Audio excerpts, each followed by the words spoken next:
I can't believe how warm. Is it warm where you guys are at? Because it's getting, at least where I'm at, almost 90 degrees, if not 90 degrees, and it's just abysmal. I'm not ready for summer. Here in the desert, we don't have a spring. It just goes from winter straight into summer.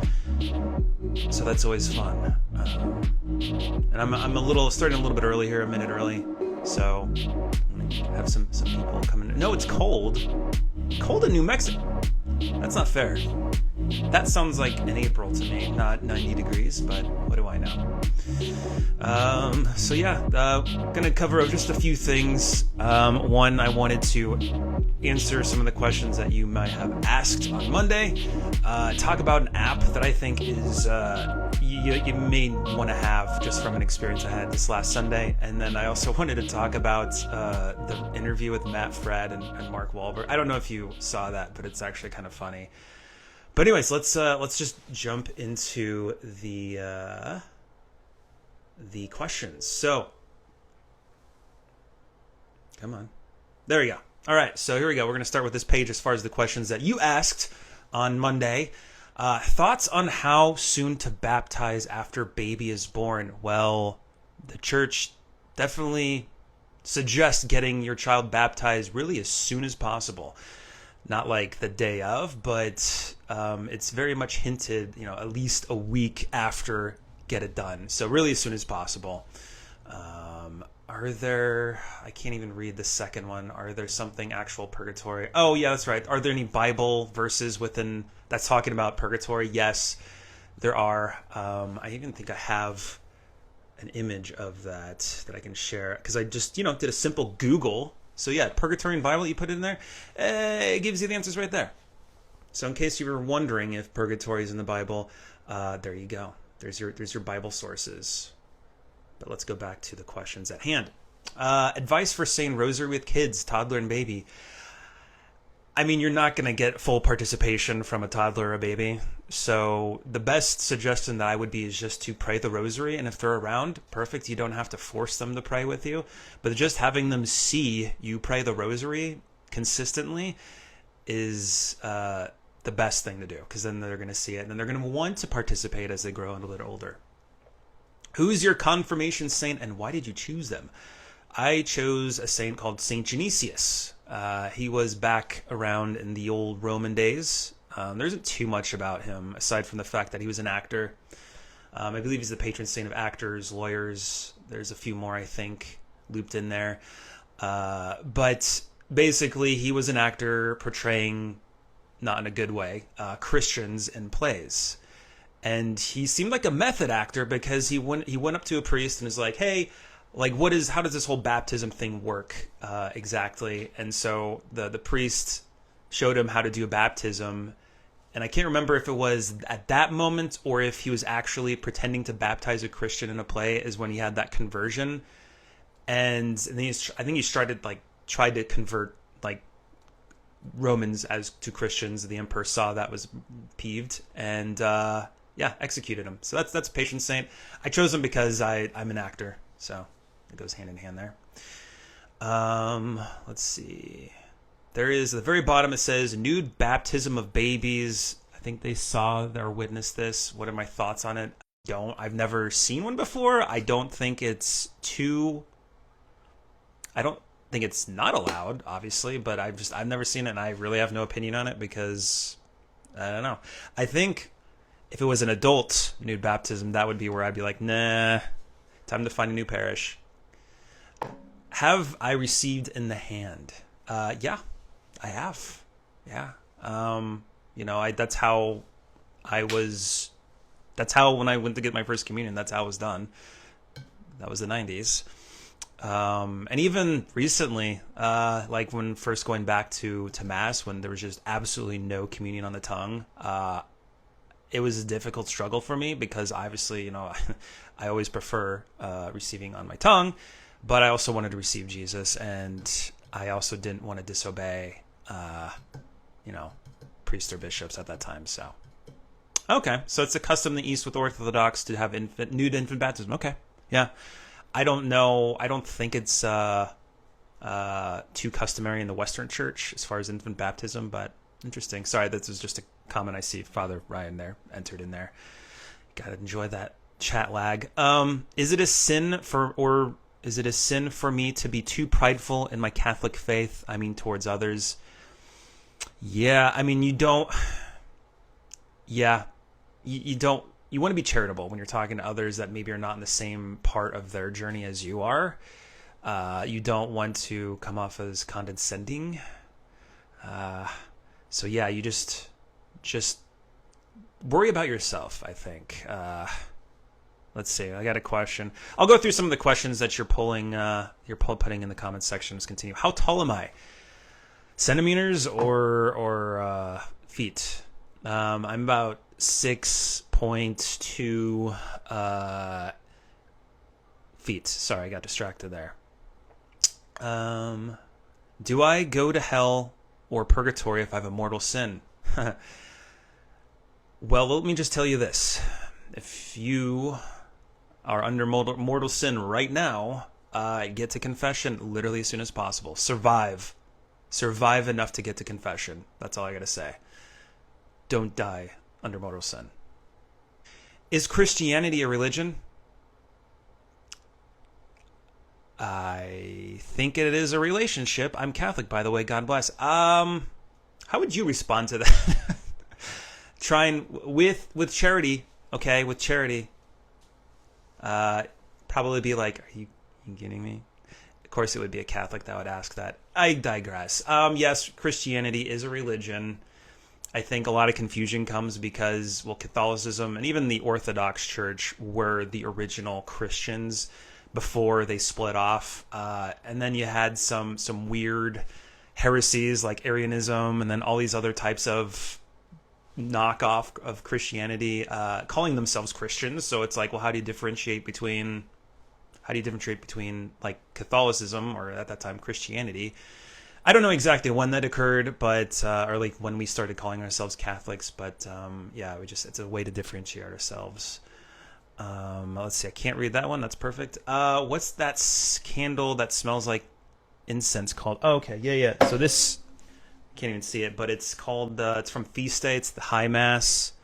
It smells like incense from Mass. It's made from, looks like frankincense, a blend of frankincense and lavender. Feast Day. They have an Instagram account here. You can check it out.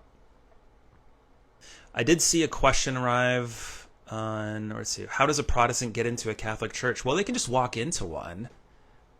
Is that what you meant? Because that's pretty simple.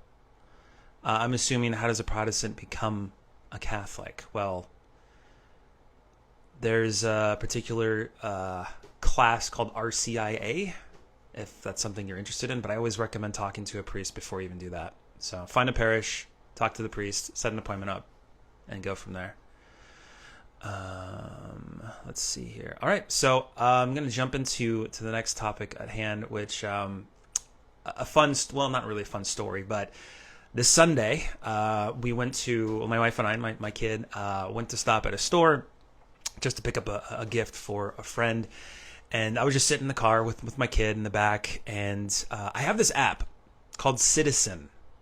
Does anybody have Citizen, this app? Let me know down below if you have Citizen. What it is, it's a way for you to see kind of what's going around crime-wise. It's kind of a way for just regular citizens to report maybe there's an accident, so they can like pull up the app and then record a video of the scene at hand. And I've seen it with like fires. So I was just sitting in my car, listening to Cocomelon, because that's my life now. And I get a notification from the app saying that there was an unconfirmed robbery within 200 feet of where I was. And I was like, what? So I called my wife and asked her, like, hey, is everything okay? You good? There's nothing wrong? She's like, yeah, is everything okay? Oh, yeah, I'm fine.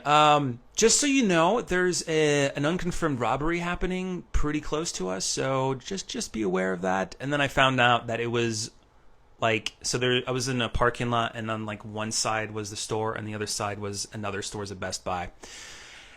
And so I was just looking at the front door at Best Buy, like, okay, there's got to be some sort of commotion happening if there's if there's someone's like an armed robbery, right?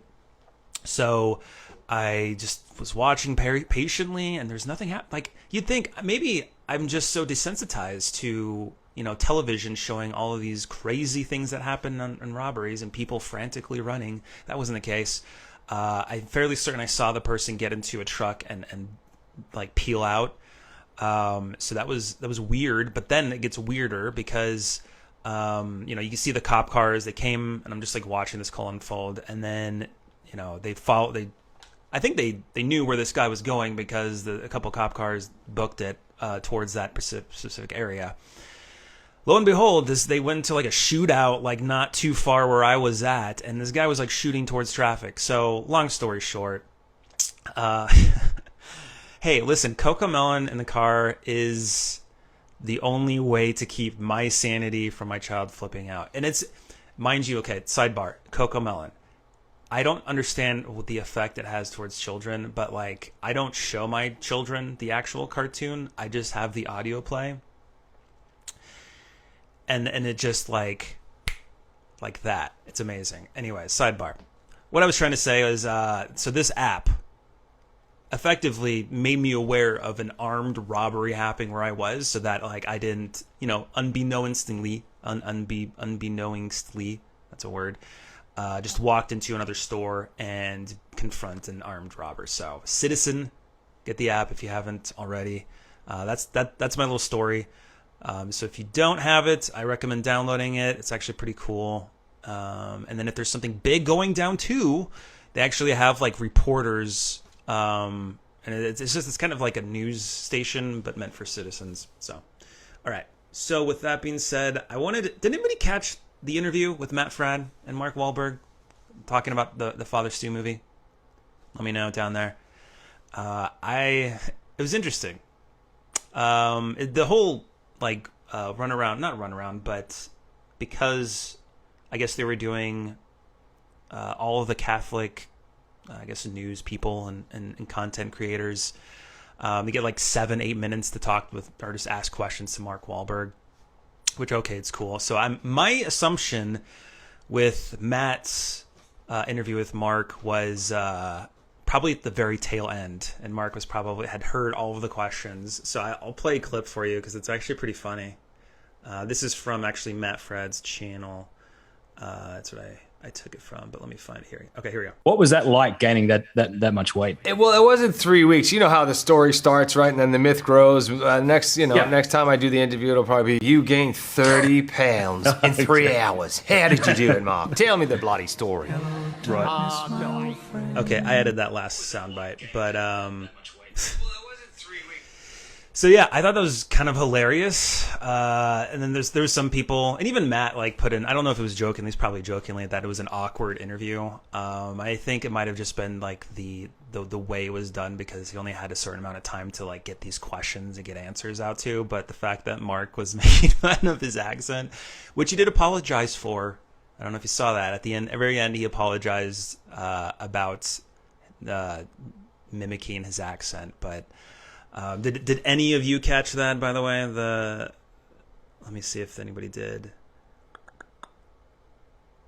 There's a couple people that didn't. I recommend just watching it. It's a pretty good little interview. Really, really quick. Can't hear him.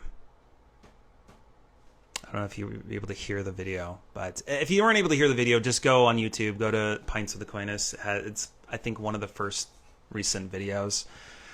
But I'm trying to think if there's anything else. That was pretty much it that I have. So I'm going to kind of end this now. Thank you for hopping on. I really appreciate it. Oh, you couldn't hear him either? Okay, there's some people that could, some people couldn't.